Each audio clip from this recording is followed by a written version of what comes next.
Napakaraming nakinig at marami ring katanungan para magbigay ng liwanag at maklaro yung ibang bagay-bagay. Nais kong magbigay ng dalawang dokumento ngayon. Yung unang-una, yung timeline pa lamang.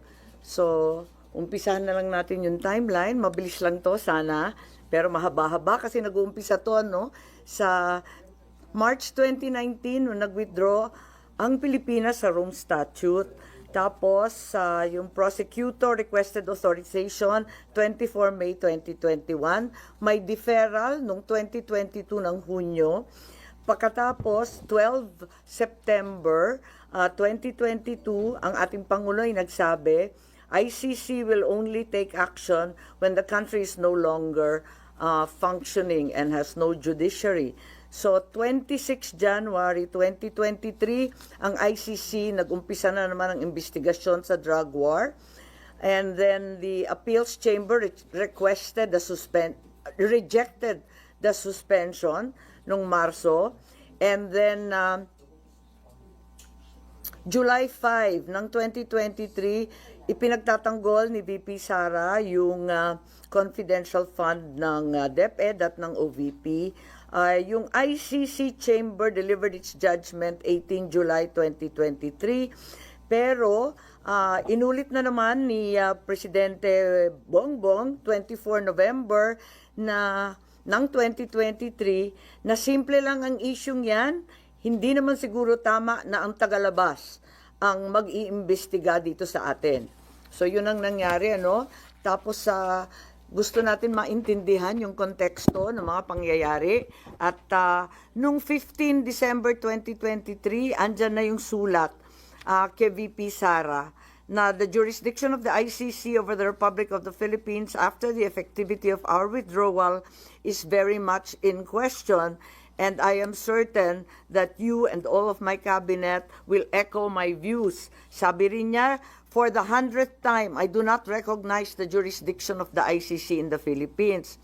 Noong 28 January 2024, kauna-unahang maisog rally at binanatan ni former President ang ating Pangulo Bongbong. Noong 29 January, kick-off rally ng Bagong Pilipinas, pero kasabay din ang candlelight prayer rally ni Presidente Duterte. 30 January 2024, eto na yung unang hearing ko sa PI, People's Initiative, February 2 sa Davao, 13 dito na naman February sa Senado. And 20 February, si Pangulo ay nagsabi, I don't approve or deny it, but the ICC haven't done anything illegal. Ito yung tinutukoy ni Secretary Boying na pagbabago. Once they do, we will do something about it, but we are an open country. 19-2024, June, VP resigns as DepEd Secretary. 20 July, maisog, rally liwasan. 16 August, first Quadcom in Bacolor, Pampanga. 22 September 2024, VP Sara says, hindi naman kasi kami talaga nag-uusap. Hindi kami magkaibigan unang-una. Ayun na. And then 12 October 2024, sabi ni PBBM, I don't know anymore. I'm a little dismayed to hear she doesn't think we are friends. 11 November 2024, nag-attend si former President Duterte ng 11th Quadcom hearing. 13 November 2024, E.S. Bersamin said local authorities would consider cooperating with the Interpol if the ICC seeks the intervention of the International Anti-Crime Body. 14 November 2024, nung nakaraang taon, ang sabi ng ating Pangulo, if that's the wish of Duterte, we will not block the ICC. We will not just cooperate. 28 November, first bicameral conference tungkol sa 2025 GAA. And the 2nd of December 2024, first formal impeachment case against VP Sara. 11 December, second BICAM. 18 December, ang privilege speech ko at sumunod yung mga kaso. And 19 December, third impeachment complaint. 13 January 2025, itong taon na ito, INC Peace Rally in Manila. And 24 January, itong taon na to, Secretary of Justice Remulla said, the Marcos administration will sit down with the ICC and discuss certain areas of cooperation in the latter's investigation. He also said, cooperation with an international tribunal is permissible, noting that ICC representatives have already been going in and out of the country without us raising anything. So may admission po ron, and 28 January 2025, may mga declare the 2025 national budget unconstitutional. Nung 5 February nitong taong to, impeachment of VP Sara was approved in the House of Representatives. 10 February, the ICC prosecutor applied for an arrest warrant against former President Duterte. 22 February, People's Indignation Rally Mandaue, Cebu. 7 March, the warrant of arrest against the former president was issued as secret by the ICC chamber. 10 March, 2 PNP memos regarding the deployment of personnel and augmentation of PNP personnel to PRO 11. 11 March, the warrant of arrest was reclassified as public this time by ICC. 3:04 a.m., the Philippine Center on Transnational Crimes received an ICC request for the arrest and extradition of former President Duterte. At 9:20, he arrived at NAIA Terminal 3 from Hong Kong and was arrested at the Jet Bridge by DOJ, Interpol, and PNP, with his Miranda rights postponed at his request. He then was taken to Villamor, where he was housed in Maharlika Hall with his family and some legal advisors. By 11 a.m., Malacanang confirmed his arrest, while his daughter Kitty live-streamed the event. By 11:03, Duterte was flown out of the country on a chartered flight to Dubai and Rotterdam, Netherlands, as President Marcos held a press briefing on the arrest. 12 March 2025, DOJ Prosecutor General Fadulion issued a certification, bago po to, nahanap lang namin to, that President Duterte was arrested on 12 March 2025, approximately 11:44 a.m. May problema ako sa datos nito kasi bakit 1 day later? The custodial state has determined to deliver Rodrigo Roa Duterte to the ICC in accordance with Article 59.4 of the Rome Statute. And in accordance with Article 59.7, the arrested individual shall be transported to The Hague and placed in the custody of the International Criminal Court. 13 March, during an interview with Pinky Webb, Interior Secretary John Vic Remulla revealed that Duterte's arrest was a group effort involving National Security Advisor Año, Defense Secretary Chodoro, the President, with Año playing a key intelligence role in monitoring Duterte's travel. On 20 March, we had the hearing here in the Senate. The highlights of the hearing were the denial of Año of any involvement in the arrest, and John Vic, SILG Remulla denied planning and said that the group effort pertained only to chismis. PCTC said the Interpol issued a diffusion, not a red notice, and Justice Secretary Remulla claimed that ICC has jurisdiction over individuals and crimes despite the withdrawal of the Philippines from the Rome Statute because international humanitarian law is already customary law. Of course, we are all aware that this is not applicable, being solely limited to war crimes.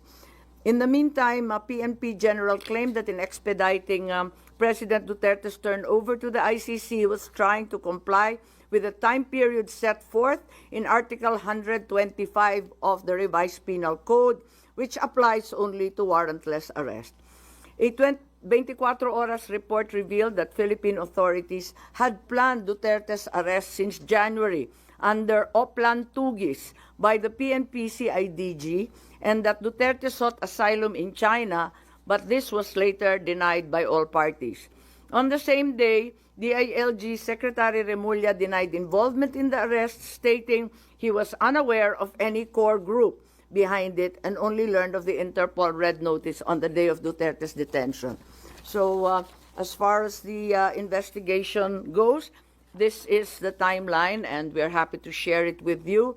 In the meantime, I'd like to read the preliminary findings following last week's investigation and public hearing. Number one, the Philippines had no legal obligation to arrest former President Rodrigo Roa Duterte and turn him over to the International Criminal Court. What was received was only a diffusion notice, not verified or approved by the Interpol Secretariat. No verification by the Interpol whether the request complied with Article 3 of their Constitution, forbidding Interpol from undertaking any intervention or activities of a political, military, religious, or racial character. Under the terms of the diffusion notice, there was no obligation on the part of the Philippines to turn over former President Rodrigo Roa Duterte to the ICC, absent any request for extradition or request for surrender. Under Article 92 of the Rome Statute, a provisional arrest is followed by a request for surrender. There is also no indication that the ICC even requested for the surrender of former President after his provisional arrest. There is likewise no indication that the ICC requested extradition after the arrest. Finally, the argument of Secretary of Justice Remulla is deeply flawed, inasmuch as international humanitarian law, customary law, cannot apply. He is accused of crimes against humanity, not war crimes. IHL refers to war crimes. Procedural administrative matters such as court processes do not become part of customary international law. IHL is international customary law, but the jurisdiction of ICC cannot be considered customary under IHL. The second finding, the Philippine government decided to assist the ICC to arrest the former president. The administration already started preparations prior to March 11. The PNP mobilized units on March 10. The National Security Advisor Anyo was already tracking the former president's camp before the arrest. Even before the ICC prosecutor applied for a warrant of arrest, there was already statements by key executive officials that the administration will cooperate if the ICC courses the request through Interpol to arrest the former president. Finally, the claim of the Department of Interior and Local Government Secretary John Vic Remulla that the supposed group effort was only based on rumor is incredible. This attempt to cover up what was already aired on media and what had already come to pass was an indication of a comprehensive plan to arrest the former president already being in place even before the date indicated in the ICC warrant of March 11. Finally, my third preliminary finding was that there were glaring violations of the rights of the former president. The constitutional safeguards guaranteeing liberty and due process of law were not observed. No warrant was issued by a Philippine court. The arrest did not fall within the exceptions of a warrantless arrest. Meanwhile, General Torre invoked 125 article of the revised penal code only applying to warrantless arrest. The constitutional safeguards for the right to liberty of abode were also disregarded. No court order was issued mandating that the former president be taken out of the Philippines against his will.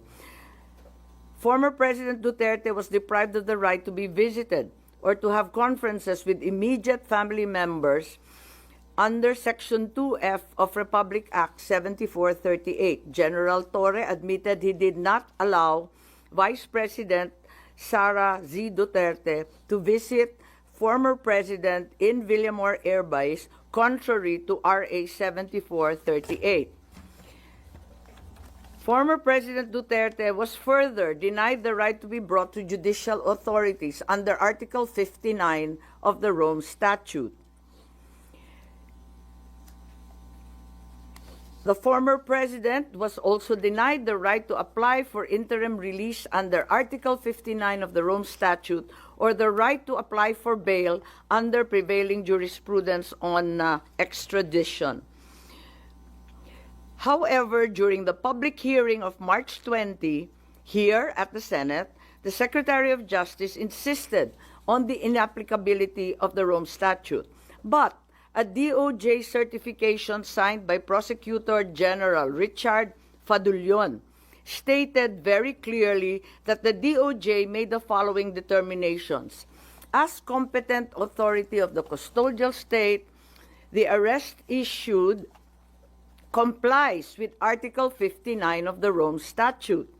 To recall, DOJ spokesperson Clavano released a statement last March 13 saying, ang naging role namin ay competent judicial authority. Kami na ang nag-attest na lahat ng proper processes ay ginawa. Similar to Prosecutor General Fadullon, the DOJ spokesperson showed that the article cited in the Rome Statute had been complied with. Therefore, it's apparent that the DOJ first tried to convince the public that the requirements under Article 59 of the Rome Statute were complied with, and then later on, when such stance became untenable, decided to ditch Article 59 and the Rome Statute altogether and pursued another theory, extrajudicial rendition, and invoked RA 9851, particularly Article 17. Yun lang po. So, those are the three findings right now. As we speak, we are not certain if we will continue at magkakaroon pa ng ikalawang pagdinig pagkat yun nga, kinakailangan na meron tayong matitindi, magagaling at malaman ng mga testigo. So, nagbubuo pa kami kung sakali at kung hindi, pag-aaralan na lamang natin ang nabunyag nung nakaraang linggo. Yes? Ma'am, in-raise niyo po doon sa timeline ninyo yung events ng pagkaka-arrest ni former President Duterte. And lumalabas po kasi doon sa timeline ninyo, nag-iba yung tono ng administrasyon as the relationship between the two political families soured. Is that an accurate conclusion? You'll have to derive that conclusion. I'm just offering you the timeline. Pero ipinagtapat naman ni Secretary Boying Remulla na talagang nagbago. Tinatanong ko kung kailan nagbago at bakit nagbago at ano yung pagbabago. Sabi niya lahat naman tayo habang tumatanda, natututo at nagbabago ang isipan. Yun lang ang pinaliwanag niya. Pero maliwanag na nagkaroon ng pagbabago. Kaya nga, may nagsasabi na yung Interpol bawal sa kanila mag-issue ng red notice pagkat may duda sila na political. Kaya ang pinalabas lamang nila ay yung diffusion para hindi sila sumabit kasi pinagbabawal ng sariling konstitusyon ng Interpol kapag political. So, hindi masabi na may direct causality between the souring of relations and the change in the tone? Paulit-ulit sinasabi ni Secretary Boying Remulla na may konteksto ang lahat. At sa palagay ko maliwanag na may konteksto na talagang sumasabay sa alitan at pagwawalang tiwala ng dalawang panig itong mga pagbabago sa legal processes and our international stand, nagbago rin talaga. Ma'am, now that you finished or that you have your preliminary report, ano po yung nakikita yung legislation or are you planning a resolution for the Senate to take a certain stand? Ano po yung dulo nitong investigation? Well, ang dulo nito, maliwanagan tayo dito sa ICC, yung iba nagsasabi na baka dapat ibalik na naman sa NBI at wag daw sa Philippine Center for Transnational Crime ang ugnayan sa Interpol. So may mga recommendations in policy, yun naman talaga ang ating pakay in aid of legislation. At alam din natin na hindi pa tapos to kasi may mga warrant pa na ilalabas. Alam natin na may 5 ng narinig tayo na laman nung ikalawang warrant na mula sa ICC. Kung tama ba ang proseso or kung hindi tama ang proseso, hindi na dapat maulit. So, importante yon. At syempre, yung mga OFW natin na nasa ibang bansa, nanganganib talaga at natatakot kung dito mismo sa sariling bansa, natatangay ang isang dating Pangulo na may edad na at may sakit. Paano pa raw sila? Kaya nais nilang malaman kung ganun na pinaglalaban natin yung mga na peperwisyo, na ko-convict pa sa ibang bansa, pinaglalaban natin na makauwi, paano ba ang sitwasyon ni Presidente? Ngayon, isa pa, medyo marami pong galit at nananawagan sa akin at tinetext ako, sinong mananagot dito sa nangyari? Kasi hindi naman po pwede na nakalusot ng basta. Ma'am, ito bang initial findings ninyo naging basis para kumalas na kayo sa alyansa o dahil sa nakalipas na 2 political rally ng alyansa ay hindi na kayo na-mention ng Pangulo Bongbong Marcos Jr.?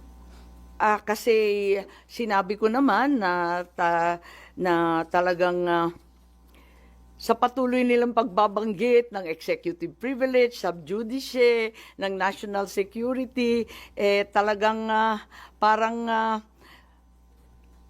mistulang nagtatago ang ating gobyerno ng mahahalagang katotohanan at hindi ko talaga matanggap kaya't kinakailangan malaman natin at hayaan na lamang ako na malaya na magsiyasat para malaman ng taong bayan ano nga talaga ang mga pangyayari, kung may nalabag na batas at kung ano ang pagbabago or bagong legislasyon na kinakailangan.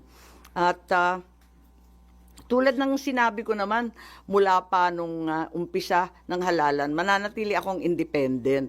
Dahil higit sa anumang politikal na pakinabang, dapat manaig ang soberanya ng bansa at ang tunay na katarungan para sa bawat Pilipino. So, wala kayong pag-uusap pa rin ni Pangulong Bongbong Marcos Jr.? Oo, wala. Matagal na yun. Oo. So, sa tingin niyo, minasama ng Pangulo yung pagkandak niyo pa ng hearing tungkol sa nangyari pag-alis? Parang ganun ang lumalabas na hindi ko naman maintindihan pagkat para sa akin, masyadong naging emosyonal, galit at taranta ang taong bayan. At nakita naman natin, naglabasan sa kalsada, nag-iiyakan, nagpoprotesta. Kaya imbis na lumala pa itong sitwasyon na to, minarapat ko na alamin kung ano talaga ang nangyayari para kumalma tayong lahat at maanalisa kung ano talaga ang nangyari. Kaya lang, eto nga, hindi ko naman intensyon na anti-administration yung hearing. As a matter of fact, kung maaalala ninyo, halos lahat ng testigo galing gobyerno. Hindi ko naman alam yung mga sagot nila. Kaya nga ako nagtatanong kasi hindi ko alam yung sagot. Malay ko ba kung anong sasagutin nila? Nung hindi sila magkasundo at hindi tumutugma yung mga sagot nila, hindi maganda yung itsura ng pamahalaan, nagalit yata sa akin na nabunyag yon sa aking hearing. Sino nagalit? Po. So, can ma'am na parang nasira ang relasyon niyo ng Presidente because of that? Hindi, matagal na kami hindi masyado nag-uusap, maraming humaharang, matagal na. Oo. Mas lumalim pa. Nakikita ko lang pag public events. Oo. At saka mabilis lang yon, maraming tao, ganun. Ma'am, sabi niyo kaya ka nagkandak ng hearing kasi nga lumalalim na yung divisiveness sa Yes. Pero dun sa naging result ng inyong hearing, sa tingin niyo mas lumalim pa instead na ma-address? Lumalim ang emosyon in the sense na nakita nila na maraming pagkakamali, at least yung 3 na binanggit ko, na paulit-ulit na rin lumalabas sa social media. Kung tutuusin, very contrapuntal na siya, very anticlimactic na siya. Kasi paulit-ulit na yung lumalabas pati sa mainstream.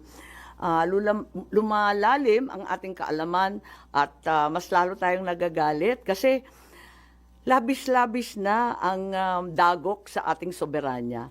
At nababalitaan natin, labas-masok ang Amerika. Kahit hindi EDCA sites, ang katutak pa daw na Typhoon missiles ang pinapasok. Labas-masok din ang China sa ating karagatan at sa West Philippine Sea. Ngayon, dinadampot na lamang ang mamamayang Pilipino at dinadala sa The Hague. May natitira pa ba sa bansang Pilipinas? Nakakaawa naman tayo kung ganyan. So, kung lumala, sa palagay ko, lumalim ang pag-uunawa ng taong bayan. I think yun ang kontribusyon. Kasi maski pro Duterte, pro Marcos, hindi na naging partisan, parang lahat medyo nagkaliwanag ng kaunti kahit papano. Ma'am, sino yung sinasabi niyo parang nagalit yata sa inyo nung hearing? Is it President Marcos? Yes. And you confirm this by... Or you just feel it because you're a sister? Hindi kasi nung umpisa, sabi nila, hindi na daw makikilahok yung gobyerno. Pagkatapos noon, ang dami-dami ng testigo. Sabi ko, okay na. Ang dami-dami, nagpapadagdag pa nga sila ng pangalan, nagpadagdag pa nga sila ng upuan, kinapos pa nga tayo ng pagkain. Andain nila 3 kwarto tayo, di ba? Tapos, akala ko, prepared na prepared. Sabi ko, ayos to. Nagulat naman ako nung nagalit na nga kasi nga siguro hindi nagkakasundo. Yung mga sagot, hindi tumutugma. Hindi ko nakasalanan yun. Malay ko ba kung anong isasagot nila? Ngayon, paano nagalit? Kasi naalanganin na ako, hindi ako napunta. Gusto ko pa naman, over-prepared na nga ako pumunta doon sa Tacloban rally. Hindi ako pumunta. Tapos, mabuti na lang pala hindi ako pumunta at hindi na ako binanggit. Kaya ako nalaman. Ma'am, sa Cavite and Laguna ka lang hindi binanggit. Sa Tacloban, ma'am, nabanggit pa. Nabanggit pa. Ganun. Mali. O di... So, ma'am, aaten po pala sa Tacloban? Nabanggit pa po. Ay, ganun. Hindi ko na maalala. Sa totoo lang, hindi ko masyadong tinututukan yung kampanya. Nandito ako sa investigasyon. Parang naisang tabi na, nakatutok talaga ako dito para malaman kung ano pa. Ma'am, yung hindi pagbanggit ng Pangulo sa inyo last campaigns, Cavite, Laguna, you take it as mukhang masama loob sa inyo? Yeah, okay lang. Walang problema. Kasi nga sabi ko, nakatutok naman ako dito. Hindi naman na eleksyon, kampanya, politika ang pinaka-importante. Nangingibabaw sa akin itong mga dagok sa ating kalayaan, sa ating soberanya. Hindi ko kaya to Talagang ipaglalaban ko yan Yung pag hindi yung hindi binanggit, pagkatapos sabi 11 na lamang ang kanilang kandidato, wag na tayo magpahirapan ng katawan. Sabi ko, kakalas na muna ako kung nahihirapan kayo. Mas madali naman ganun, okay lang sa akin, walang problema. May offer bang PDP laban, ma'am, para i-adapt kayo? Ang sabi may nag-aampon, hindi ko masyadong pinapansin kinakarir namin to Naduling-duling na nga kami kagabi Just in case open kayo, ma'am, kung sakaling i-adapt kayo ng PDP laban. Alam niyo maganda naman yung libre, di ba? Yung malaya. So, mula sa poll, sinabi ko, independent ako. Pero yun nga, dun sa lawag, syempre, yung anak ko nagmamaktol. Bakit hindi ako pupunta? Di pumunta ako, ganun. Tapos may mga kaibigan, pumupunta. Noong pa naman hindi naman ako present sa lahat ng lugar. Oo. Sa Carmen Davao, absent ako dun. Ayun. Tsaka sa Dumaguete yata, ewan ko, saan ko ba hindi masyadong pinuntahan. Pero wala nakikipag-usap right now sa inyo, ma'am, para mag-offer na. Wala naman. Siguro, nabunutan rin sila ng tinik na sabi ko, kakalas na lang ako para simple at klaro. Parang maliwanag na maliwanag. Magbalik ko lang po kay former President Duterte. Is it your conclusion as chairperson of the Foreign Relations Committee that what happened was extraordinary rendition? Hindi pa tayo maabot doon. Yung binasa ko 3 pa lang, preliminary finding pa lang to, na talagang walang obligasyon ang Pilipinas na i-aresto si dating Pangulo, na yung ating pamahalaan ang determinado na lumahok doon sa pag-aresto ni Presidente Duterte at ikatlo na nalabag ang ilang karapatan ni Presidente Duterte sa ilalim ng Saligang Batas ng Pilipinas. Ma'am, hindi totoong bigla ang pinagplanuhan siya.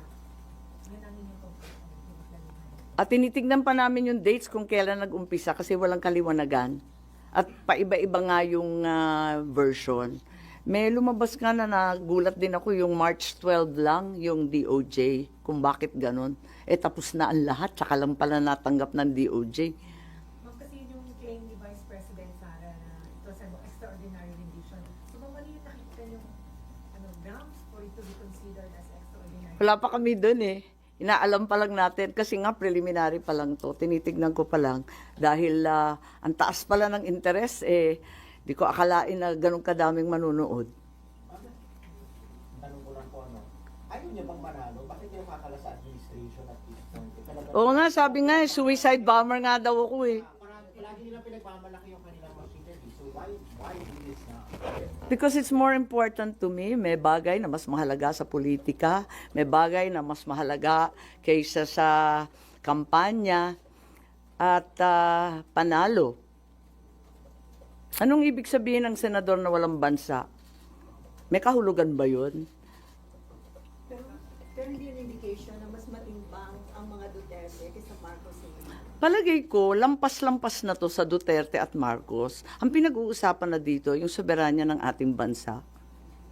Mabigat na to eh. Ibang usapan na to. Kung ano-ano nang dagok ang nangyayari. Eto nga, yung mga EDCA sites, yung mga Typhoon missiles, yung sangkatutak na banggaan, kuno, dyan sa West Philippine Sea. Ano lang matitira sa atin? Pati yung mamayan, dinadampot na lamang at naging probinsya na tayo ng dahig. Ma'am, sabi ni Senate President Escudero, hindi daw na-compromise yung sovereignty ng bansa dun sa pag-arrest at pag-surrender kay Digong sa ICC. Kasi sabi niya, under existing laws, yung daw mga akusado ng crimes against humanity ay pwede talaga ireklamo sa ICC. And then, Pilipino at hindi dayuhan yung nag-file ng kaso sa ICC. And then, wala pa rin daw kaso dito si Duterte. So, walang local court ang naagawan ng jurisdiction dun sa pag-surrender kay Duterte. Wala rito si Senate President Cheese, hindi ako makikipagdebate na wala siya. Ba't naninindigan kayo na na-compromise yung sovereignty? Yes, very clearly. Sorry, sabi niyo, may mas mahalaga kaysa sa kampanya at panalo. So you're willing na matalo dahil sa pakikipaglaban niyo dito sa ICC arrest ni Pangulo? Hindi naman ako matatalo. May kandidato bang matatalo? Siyempre, lahat ng kandidato naniniwalang mananalo. Mas maraming Pilipinong nakikinig sa katotohanan kaysa sa kabulastugan. Kaya naninindigan ako na kinakailangan ipaglaban at tayuan. Ang mali ay mali, ang tama ay tama, ang batas ay dapat mangibabaw sa lahat. But you admit, ma'am, or do you feel na naapektuhan yung kandidatura niyo dahil sa Baliktad yata. Ramdam ko baliktad. ano pong ramdam niyo? Kasi maraming tao na hindi naman masasabing pro-Duterte, hindi naman sasabihin na anti-Marcos, na nagalit sa pangyayari. And you feel that will help your candidacy, ma'am? Hindi ako nag-imbestiga para mangampanya, para sumikat. Labis-labis na nga yung sikat namin. Yung apelyido ko nakakasindak eh.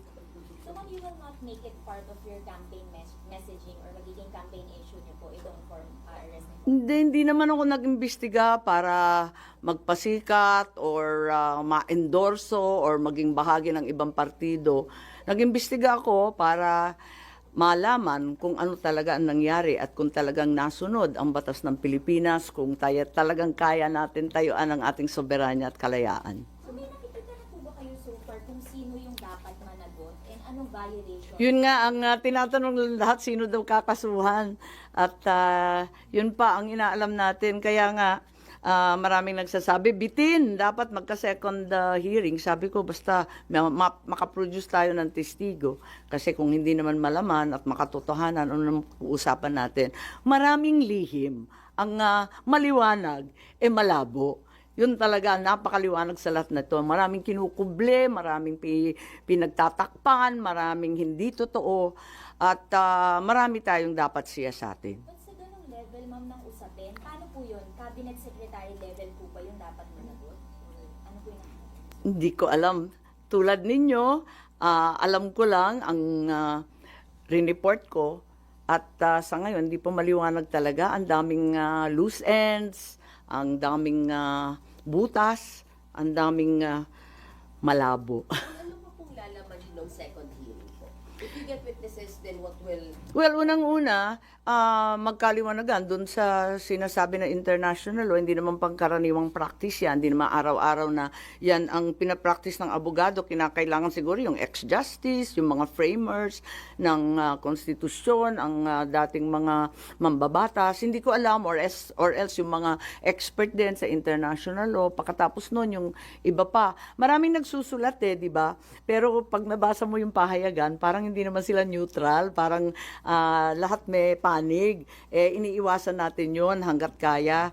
Pagkatapos noon, yun nga, yung katulad ng sinabi ko kanina, yung mga OFW, gusto malaman kung talagang maipagtatanggol ba natin sila. Eto na nga, dito sa Pilipinas, paano pa daw sila nagkakayod at naghahanap buhay sa ibang bansa.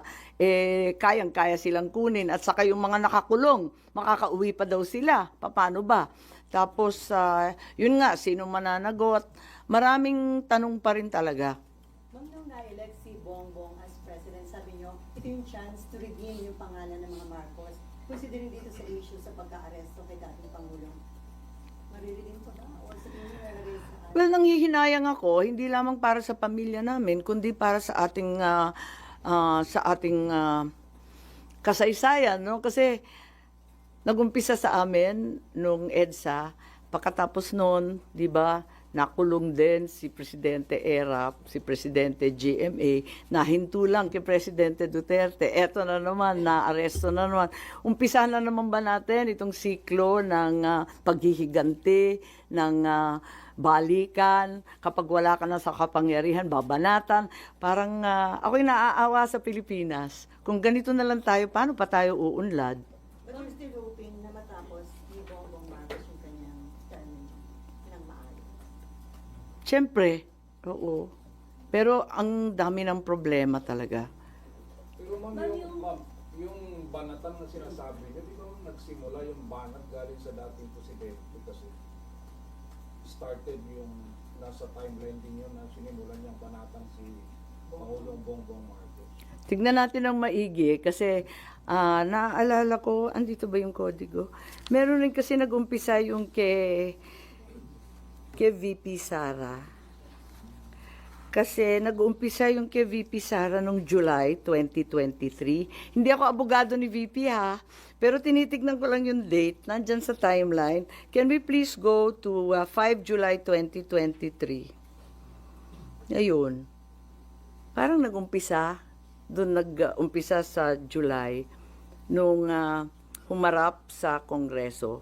At yung confidential fund na dinidikdik, uminit ng September, October, ayun. At parang tulad ng sino mang ama, nagalit na siguro si Presidente Duterte. At nung 28 January 2024, ayun na. Nagwawala na siya sa Davao.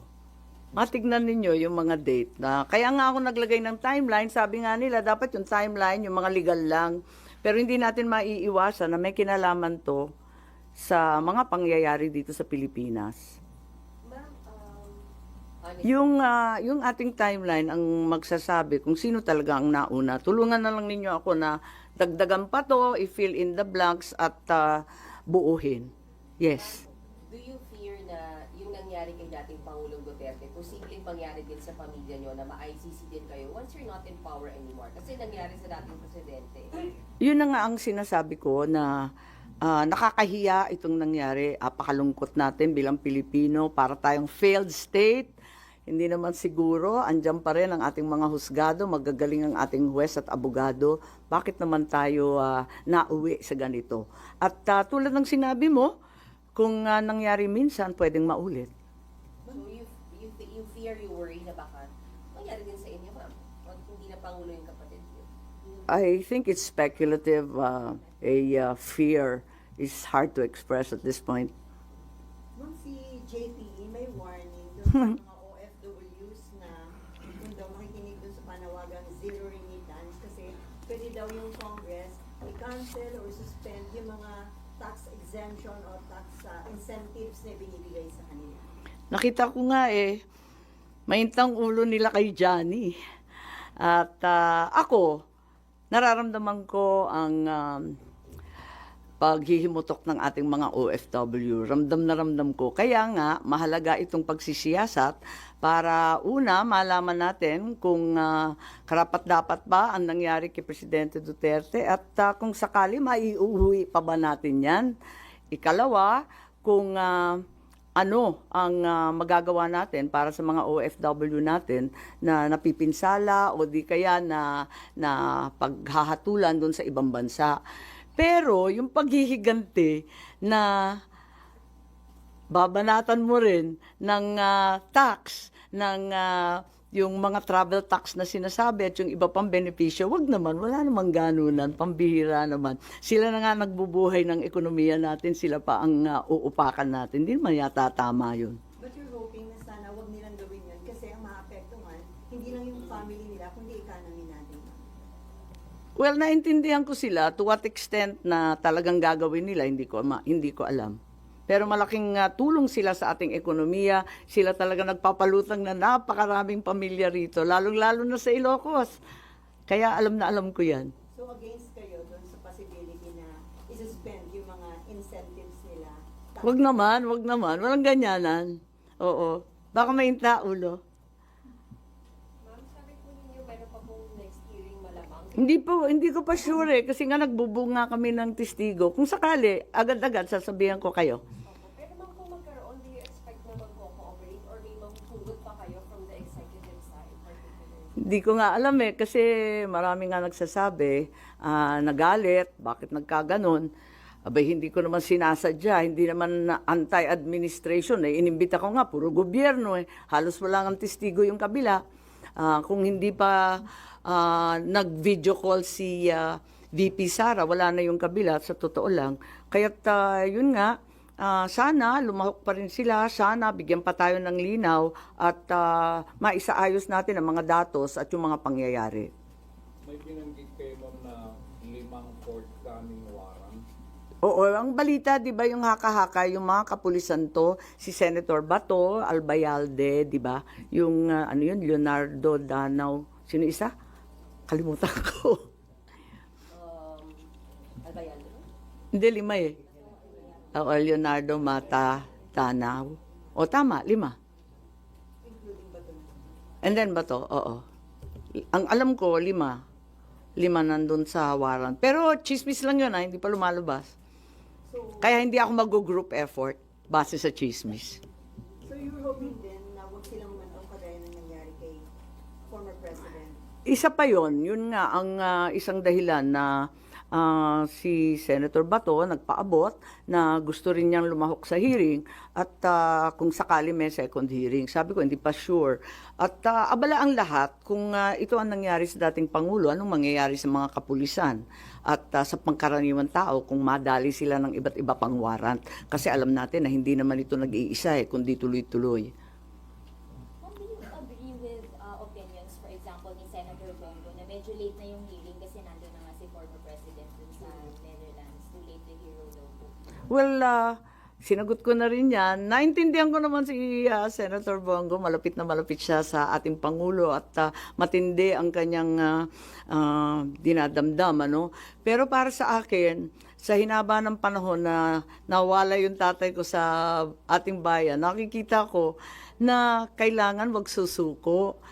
Dapat ipaglaban pa rin kahit ilang taon yan. Hindi namin nauwi yung tatay kong buhay. Sana ito naman matagumpay tayo, maiuwi si Presidente Duterte. Isa po sa mga nakikita nyo pwedeng maging result ng hearing or goal niya is para maipauwi si former President? Well, para sa akin, at narinig ko si Presidente Duterte, tulad ng ama ko pareho nilang sinasabi, haharap ako sa anumang kaso at paglilitis sa Pilipinas. Pero kapag sa ibang bansa, hindi ko kakayanin yon. Kasi syempre, yung tatay ko, di ba, dinala rin sa US. Ayun.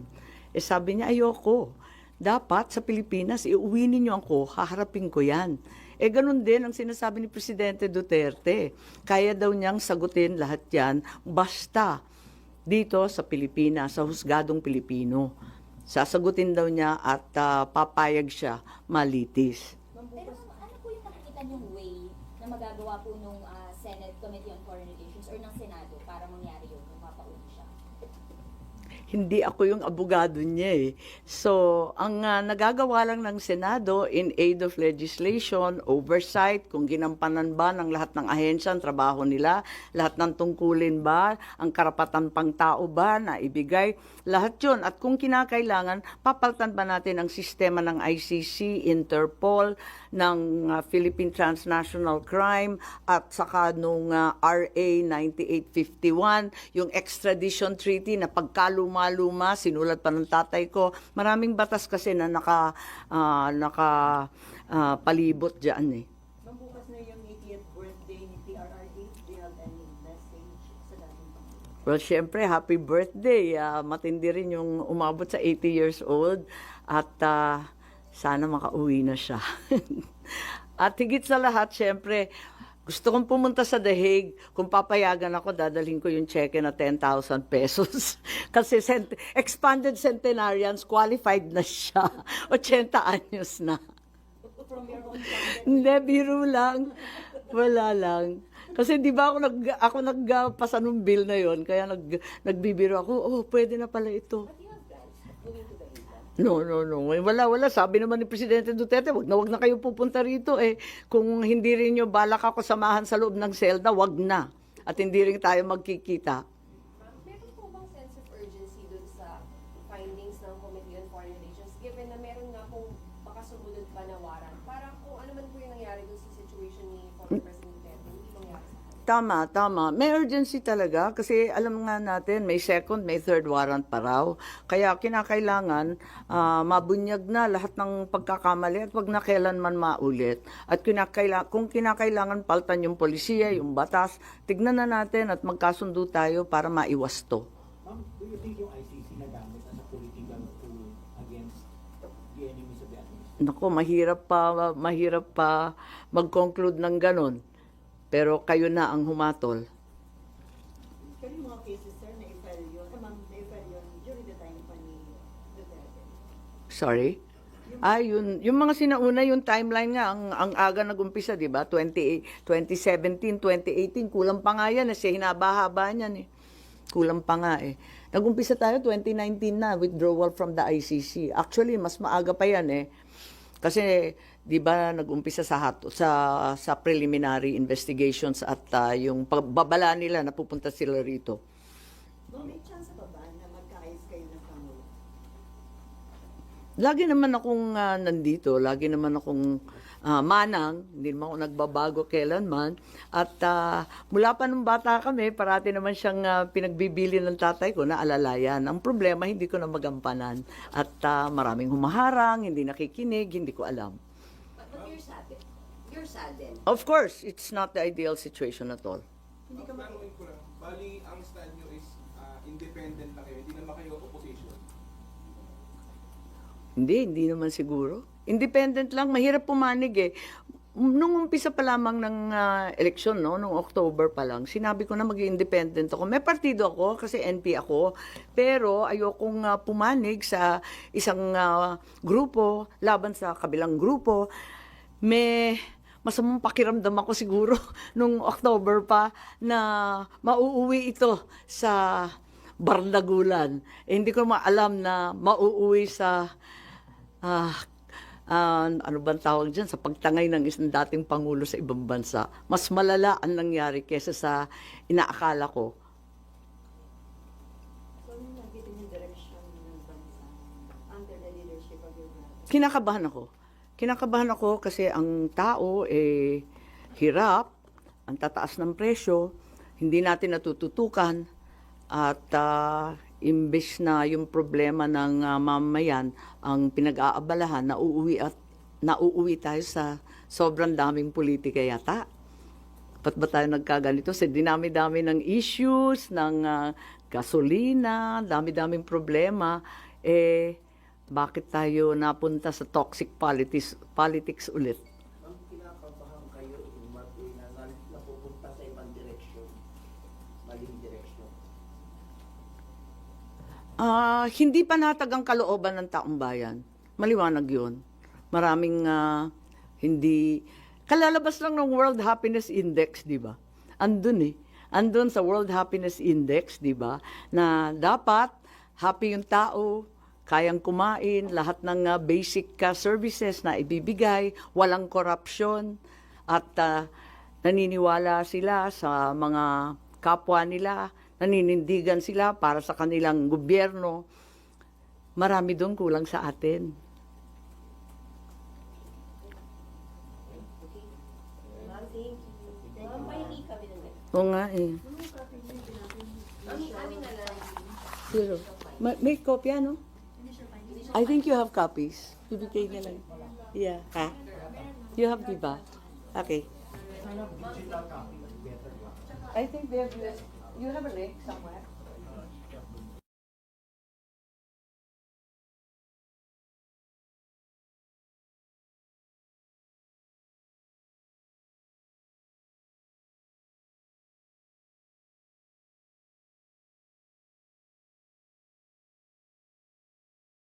Okay lang kasi palagay ko sila rin nahihirapan. Pag hindi ako sisipot, tapos na-announce na nila na 11 lang, tapos hindi na binabanggit yung pangalan ko, para wag nang nag-aalanganin. Mas klaro, di ba? Alam mo naman ako, in your face. Hindi ko nga alam kung paano ako naging politiko, masyado akong prangka. Okay kayo kung may palit sa inyo si Kiko Pangilinan sa Alyansa? May mga ganun pagkapangal. Oo nga, nakita ko nga, pero ang alam ko, yung alam din ninyo, yung nabasa ninyo, yun din lang ang nabasa ko, yung Kiko Bam, pinagpalit sa amin ni Camille. Yun ang nabasa ko, hindi ko alam kung totoo o hindi, pero maraming haka-haka. Baka yun naman, oh. Kung meron na kayong napag-usapan ni Hong Camille na baka Wala. Actually, I saw her dad yesterday. Wala namang binanggit. Tinatanong ko, may direktiba ba ang NP? Sabi nila, wala. Yung NP kasi, chill kasi na, kwan yun eh, na partido. Hindi masyadong nakikialam. So, hindi pa kami nag-uusap ni Camille. Pero ang sabi sa dyaryo, sumipot daw si Camille doon sa meeting nung 24 ba yun? Oo, di ba? Sabi doon sa interview na pumunta daw si Camille. Wala kayong communication with the Villar family na Kasi tinatanong ko kung may direktiba, hindi, sabi niya, yung paniniwala mo, yung paninindigan mo, ganun naman kasi sa NP. Kasi iba-iba rin yung mga lokal, marami kaming lokal marami kaming congressman, mayor, governor. Iba-iba naman yung kanilang stand, kaya hindi masyadong pinapakialaman.